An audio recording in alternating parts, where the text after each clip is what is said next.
climbing higher and higher. Foothills, ridges, mountains, getting worse and worse. Aged, ancient, decrepit, running alongside, parallel rather than perpendicular. It's sequences for the Enhancement series' last episode. Who would have reckoned on 3.5 months to get through the various types of sentence craft? And we didn't cover them all. The last for Enhancements, today on The Right Focus. Welcome to The Right Focus, a podcast for writers, newbies, and veterans, and everyone in between. We're hosted by M.A. Lee with the assistance of Remy Black and Edie Runes, all from Writers Inc. Books. Our focus is productivity, process, craft, and tools. Each episode lasts as long as it takes to fix a quick dinner, drive a short commute, or take a brisk walk. Resources and links are in the show notes. Visit us at therightfocus.blogspot.com. Now, on to this week's episode.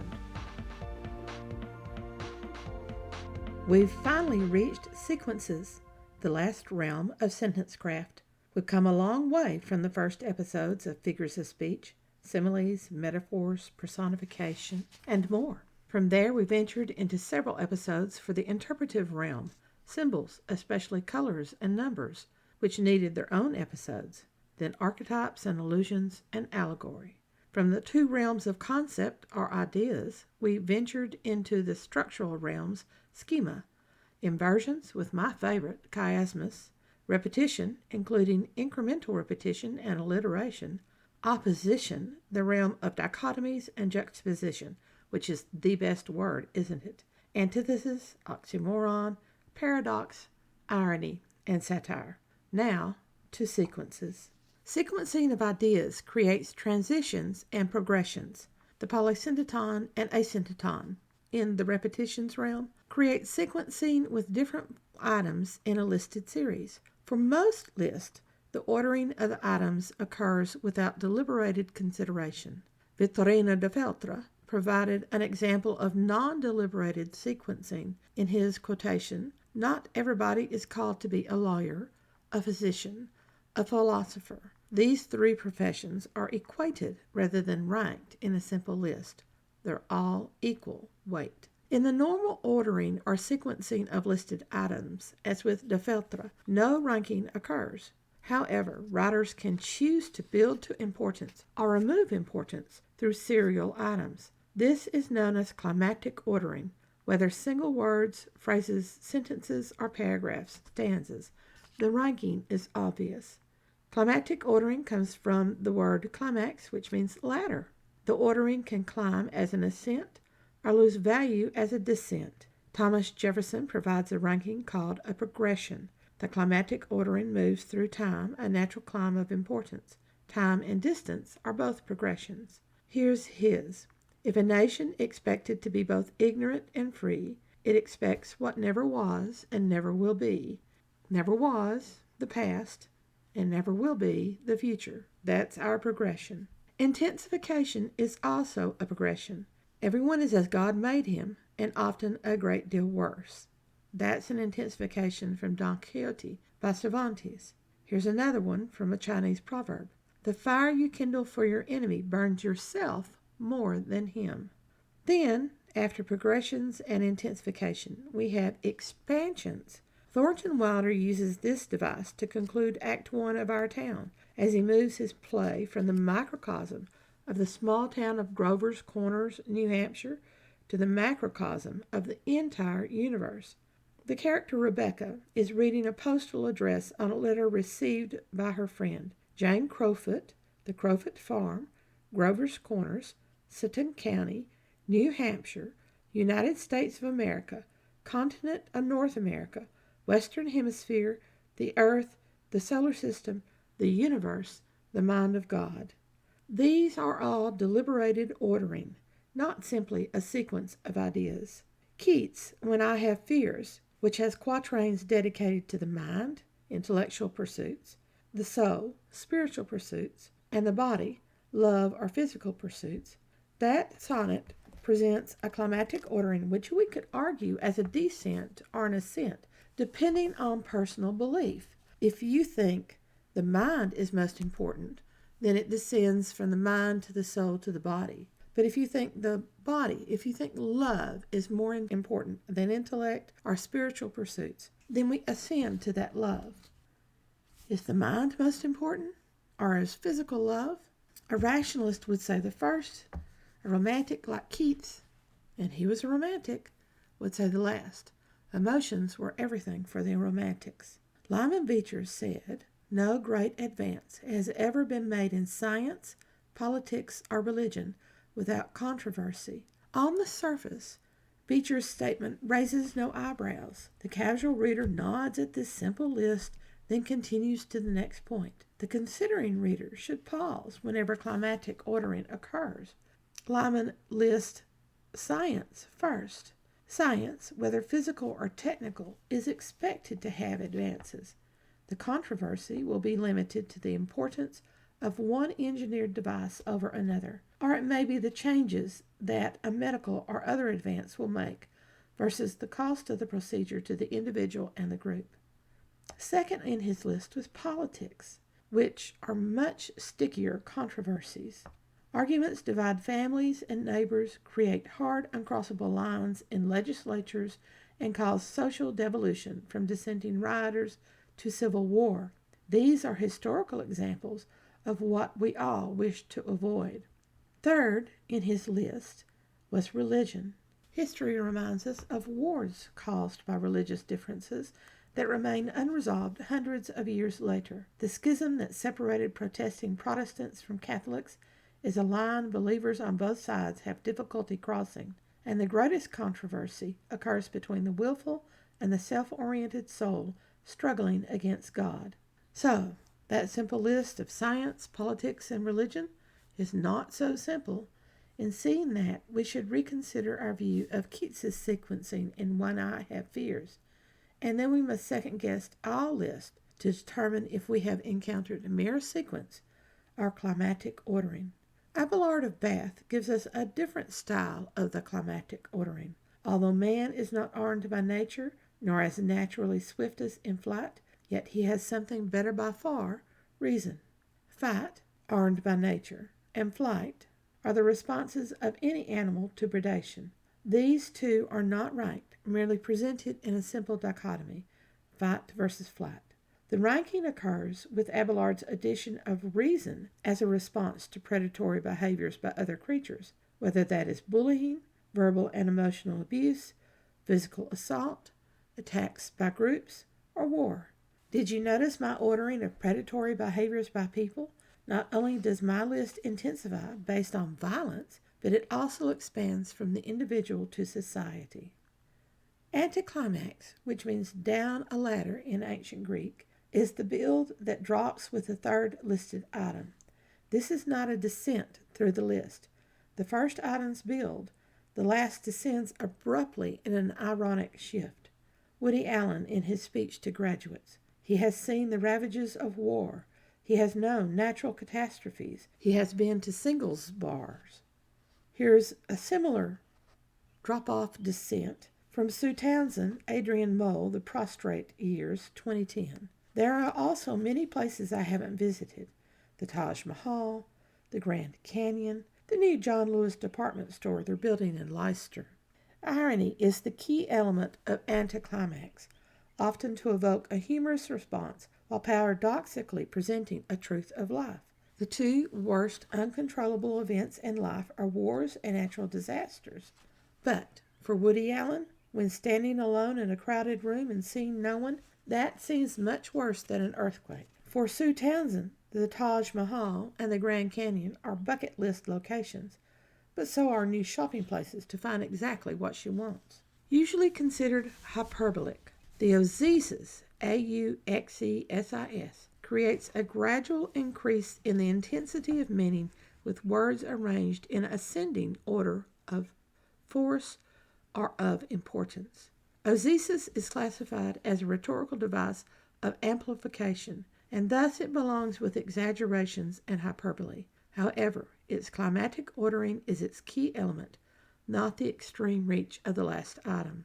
It comes from auxein, auxein, which means growth or grow in ancient Greek. The term is often used with cell growth, expansion that is exponentially more with cellular division. Climatic ordering usually occurs in linked threes, although we've seen pairs in larger multiples. Auxesis is arranging words or clauses in a sequence of increasing force. In this sense, it is comparable to climax. Ralph Waldo Emerson said, "The world is all gates, all opportunities, strings of tension waiting to be struck.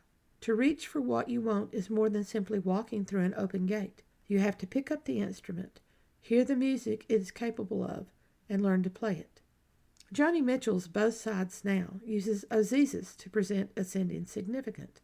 The first set of stanzas discusses clouds, innocent childlike naivete. The next set of three discusses love, the focus of our teens and 20s. The last set discusses life, maturity, and considering our world. In Robinson Jeffers' translation of Euripides' Medea, he gives a succinct example of auxesis. Medea is contemplating the murder of her enemies. She wants to kill them, that's a definite. But how? What way will cause the greatest agony before death? For she doesn't want quick death. Oh no, not quick for her. She says, grind, crush, burn. Grind means to pulverize, but that's too quick. The agony is over too soon. Nothing remains as a warning to others. So then she says, crush. Now there's a lingering death. The victim, desperate for air, slowly squeezed, hopeless to stop death's approach. That's still not enough pain for Medea. She says burn, and she chooses fire. The fire associated with the gifts from the god Helios to her ancestor. An unquenchable fire, enduring life, even as you burn. It will spread to anyone who attempts to smother or douse it. A fire that will burn wholly through, yet leave the victim alive for hours and hours in agony. Medea is a scary character. Other types of sequencing are grammatical structure to control the ordering. The zeugma, Z-E-U-G-M-A, which comes from the word zeugmina, which means a yoking, is more of a transitional shift than a ranking sequence. The yoking of the definition is the single verb that controls two following objects or two following nouns. That single verb is usually appropriate only to one of the two yoked words, or the two yoked words are different in some manner. There's two ways to approach it.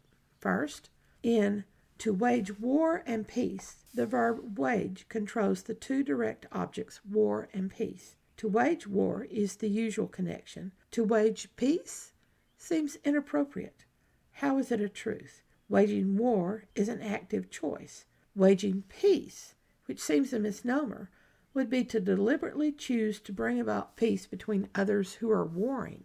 That is what we want, is it not? Those who are warring, who have waged war, we want to wage peace to bring about a diplomatic solution. The second one is when the zeugma combines two objects, one concrete and one abstract, or one actual and the other conceptual. In this example, lost is the verb. I lost my car keys and my heart. The car keys are concrete, actual. The heart is an abstract for love. It's conceptual. The shift is not associated with the tangibility of the two items. Rather, it focuses on the distinction between them. This one's from Star Trek, The Next Generation. You are free to execute your laws and your citizens as you see fit. This one comes from The Pickwick Papers by Charles Dickens. All these things, combined with the noises and the interruptions of constant comings in and going out, made Mr. Pickwick play very badly. The cards were against him also, and when they left off playing at 10 minutes past 11, Miss Bolo rose from the table, considerably agitated, and went straight home in a flood of tears and a sedan chair. Her means of transportation was the sedan chair, but she was also crying because of Mr. Pickwick's play. From Mark Twain, The Adventures of Tom Sawyer. For the space of a minute the boys tugged and tore at each other's hair and clothes, punched and scratched each other's nose, and covered themselves with dust and glory. The concrete actual is dust. The abstract conceptual idea is glory. Most zeugmas are the direct objects or predicate nominatives after a verb. The Dickens and Twain excerpts follow prepositions.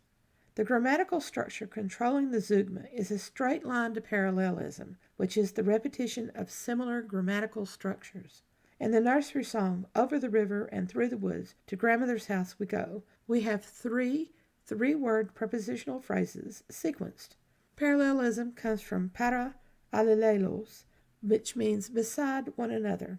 Whatever grammatical structure is started, then that structure will follow through to the end of the sequence. Some words may be repeated. What you see is what you get. In composition courses, we discuss parallelism within sentences and sentence-to-sentence. Hiking, kayaking, and rappelling are favorite activities. These are three gerunds, verbal nouns using the ing form, to create the parallelism. Lincoln's of the people, by the people, and for the people is not only an epistrophe, but it's also parallel. Winston Churchill has his I have nothing to offer but blood, toil, tears, and sweat. Alexander Pope, to err is human, to forgive, divine.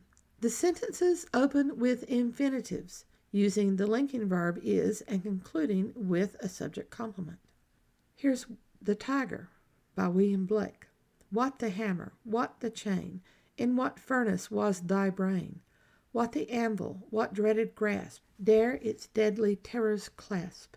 The second stanza of William Ernest Henley's Invictus uses parallelism. The first and third lines are clearly parallel. The second and fourth lines hint at parallelism. In the fell clutch of circumstance is the first line. That's a prepositional phrase with an attached prepositional phrase, and it is 6 words. The third line has that wonderfully long bludgeonings, which makes it sound like there's more than one word going on. We still have a prepositional phrase with an attached prepositional phrase under the bludgeonings of chance. The second and fourth lines, as I said, are parallel. I have not winced nor cried aloud. My head is bloody, but unbowed. Henley's last stanza of that poem contains something more than parallelism. He writes, I am the master of my fate. I am the captain of my soul. These two concluding lines are called an isocolon, a special parallel structure achieved with the same number of words and or syllables. You have a very close isocolon when it's both words and syllables. In the second stanza, with the circumstance chance lines, we don't have the same number of words, although perhaps the same number of syllables, depending upon how quickly you say bludgeonings. The master-captain lines are definitely isocolonic.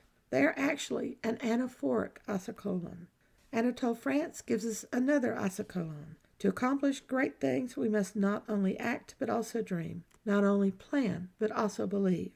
France's isocolon uses the number of words alone. The most famous isocolon of all is Julius Caesar's Veni, Vidi, Vici. Even its translation, I came, I saw, I conquered. Abraham Lincoln's Gettysburg Address uses an isocolon. In a larger sense, we cannot dedicate, we cannot consecrate, we cannot hallow this ground. He has a subject and a two-part verb in negative form. We almost have the same number of syllables. While parallelism registers as a similar track of sequenced ideas, the isocolon is designed for balance.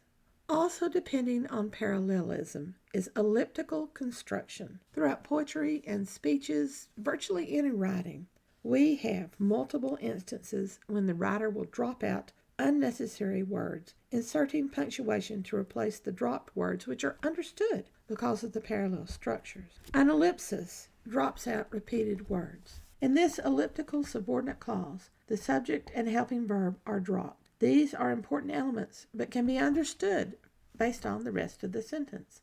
While I was running for the bus, I dropped my package.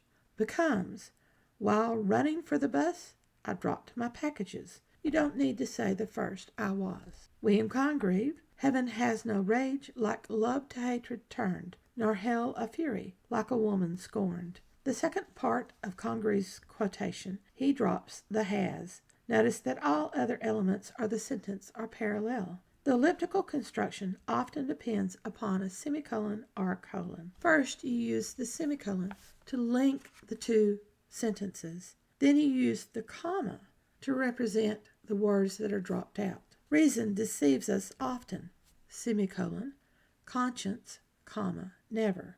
Reason deceives us often, conscience, never. The two parallel sentences are tightened closely with a semicolon rather than a conjunction, and the comma replaces the repetition of deceives. Shakespeare used the elliptical construction in Romeo and Juliet, collapsing the sentences to reach his iambic pentameter. Passion lends them power, time, means to meet. In this ellipsis, the verb lends with the indirect object them is understood. Time lends them the means to meet. We also have a zeugma in that power is an abstract, while time, since we can count it, is concrete. A second elliptical occurs with the to meet. Completely speaking, the line would read, passion lends them the power to meet, and time lends them the means to meet. The literary ellipsis omits words and ideas, dropping from conversations to mimic people's conversational styles, sliding ideas together, omitting while suggesting. James Joyce uses the literary ellipsis in Dubliners. He has a conversation between Eliza and the aunt of the narrator. My aunt waited until Eliza sighed and said, "Oh well, he's gone to a better world." Eliza sighed again and bowed her head in assent. My aunt fingered the stem of her wine glass before sipping a little. "Did he peacefully?" she asked. "Oh, quite peacefully, ma'am," said Eliza. "You couldn't tell when the breath went out of him. He had a beautiful death, God be praised." "And everything?" "Father O'Rourke was in with him a Tuesday and anointed him and prepared him and all." The narrator's aunt never mentions the word death. That may convey a personal avoidance or an attempt to be kind, although Eliza seems not overly upset at the man's death. And that's it. That's all we're going to discuss on sequencing and on enhancements. Next week we venture into a new series, which I'm calling a mixed miscellany. A little fiction, a little poetry, a little nonfiction, and much more. We may even add interviews. Inspiration this week comes from Annie Dillard. When you write, you lay out a line of words. The line of words is a miner's pick, a wood carver's gouge, a surgeon's probe. You wield it, and it digs a path you follow. Soon you find yourself deep in new territory. Is it a dead end, or have you located the real subject? You will know tomorrow, or this time next year. Thanks for listening to The Right Focus, a podcast for writers at all levels, hosted by Emma Lee from Writers Inc. Books, assisted by Remy Black and Edie Runes. Our focus is productivity, process, craft, and tools. Music is licensed through Audio Jungle, called Background Music Loop. Its creator is Alexander Polishchuk, known on Audio Jungle as Plastic 3. The music comes in different iterations. Show notes and resource links for this and other episodes can be found at therightfocus.blogspot.com. Write to us at winkbooks@aol.com when you have questions, comments, and speculations. We will try to answer you as quickly as possible. By the way, we will not mind your email address. That's rude. If you find value in our content, share with your writing friends or write a review. We're small beans here without the advertising budget